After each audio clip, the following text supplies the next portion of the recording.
नमस्कार बच्चों। देखो, जब आप 11th या 12th में पढ़ते हैं तो आपको विमाएं पूछी जाती हैं, जिन्हें इंग्लिश में हम बोलते हैं डायमेंशंस।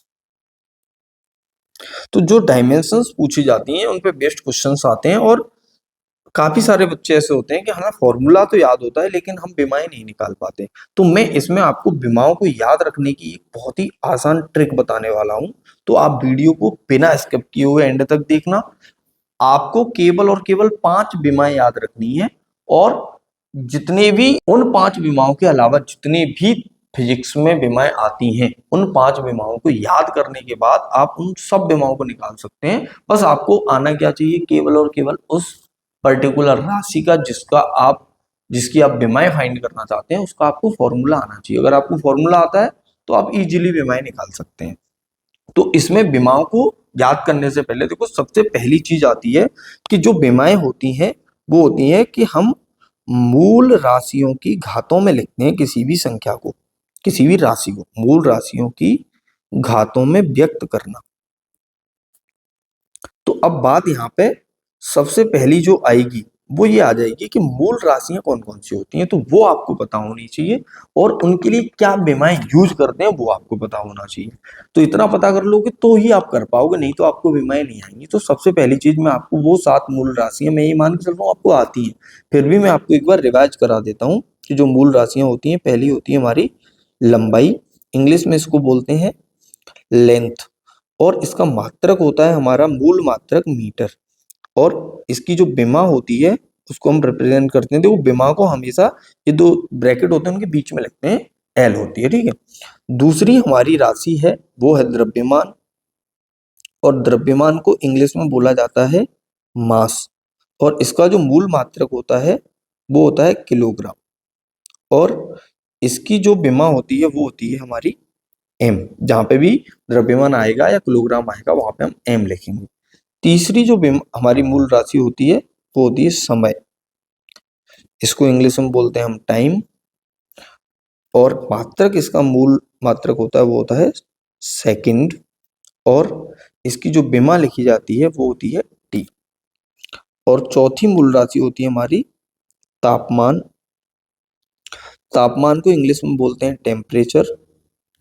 और इसकी जो मात्रक होता है, मूल मात्रक, वो होता है केल्विन। और यहाँ पे इसकी विमा लिखते हैं वो होती है की। पांचवी हमारी जो मूल राशि होती है वो होती है वैद्युत धारा।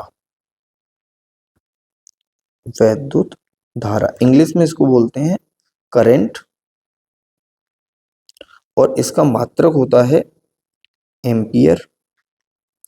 और इसको विमी रूप में लिखना हो तो वो लिखते हैं हम ए से, ठीक है। या कहीं कहीं पे ये आई से भी लिखा हुआ आपको मिल सकता है। अगला जो हमारी छठवीं मूल राशि है वो होती है ज्योति तीव्रता। ज्योति तीव्रता इंग्लिश में इसको बोलते हैं ल्यूमिनियस इंटेंसिटी, ठीक है। और इसका जो मूल मात्रक होता है वो होता है कैंडेला।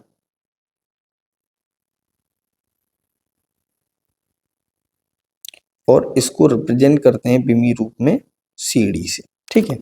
और सातवीं जो मूल राशि होती है वो होती है हमारी पदार्थ की मात्रा, ठीक है। इसको पदार्थ की मात्रा को अगर आप इंग्लिश में बोलना चाहोगे तो इसे इंग्लिश में बोलते हैं amount of substance. Amount of substance. और इसका जो मात्रक होता है वो होता है मोल। और अगर इसे हमें विमी रूप में लिखना हो तो वो लिखते हैं MOL, ठीक है। तो ये 7 मूल राशियां होती हैं, सबको पता होंगी। जहां तक है नहीं भी पता है तो पता चल गई, कोई कठिन चीज नहीं थी, ठीक है। तो इनको पता करने के बाद अब हमें क्या करना है, हमें 5 राशियों की विमा याद करनी है, ठीक है। और उनको भी हम निकाल सकते हैं अगर आप चाहो, ठीक। और याद कर लोगे तो बस ये है कि थोड़ा सा बहुत जल्दी इजीली आप कर पाएंगे। तो उन 5 राशियों में से पहली राशि है हमारी वो होती है वेग। दूसरी राशि है वो है त्वरण। तीसरी राशि होती है बल। और चौथी राशि है हमारी कार्य, और पांचवी राशि हमारी आवेश। ठीक है, अब देखो इनके अगर हमें फॉर्मूले आते हैं तो हम इनकी भी विमाएं निकाल सकते हैं, कोई कठिन काम नहीं है। देखो जो वेग होता है वो क्या होता है, विस्थापन बट्टे समय। अब हमें विस्थापन जो होता है वो एक तरह से दूरी ही होती है, लंबाई होती है विस्थापन भी। तो लंबाई की जो विमा थी वो एल थी और समय की विमा थी टी। तो इसको हम लिख सकते हैं एल, जब टी को ऊपर भेजेंगे तो पावर माइनस में हो जाएगी एल टी माइनस वन। तो इसकी जो विमा आ जाएगी वो हो जाएगी एल टी माइनस वन। तो ये हमारी वेग की विमा आ गई। इसी तरह त्वरण क्या होता है, वेग परिवर्तन की दर। तो वेग परिवर्तन बट्टे समय। तो अब यहाँ पे वेग की विमा हम निकाल चुके हैं, वो है क्या, एल टी माइनस वन, और समय की विमा टी, तो ये आ जाएगा एल टी माइनस टू। तो दूसरी ये याद रखेंगे, बल जो होता है वो क्या होता है, द्रव्यमान गुणा त्वरण होता है, F equal to M A. तो द्रव्यमान की विमा होती है एम, और त्वरण की विमा हम निकाल चुके हैं एल टी माइनस टू। तो ये हमारे बल की विमा हो जाएगी। कार्य जो होता है वो क्या होता है, बल गुणा विस्थापन,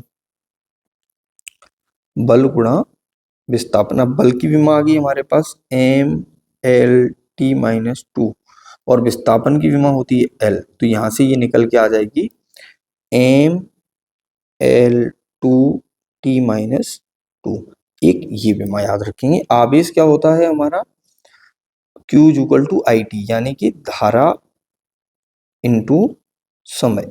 धारा यहाँ पे वैद्युत धारा है, तो ये हो जाएगा ए टी।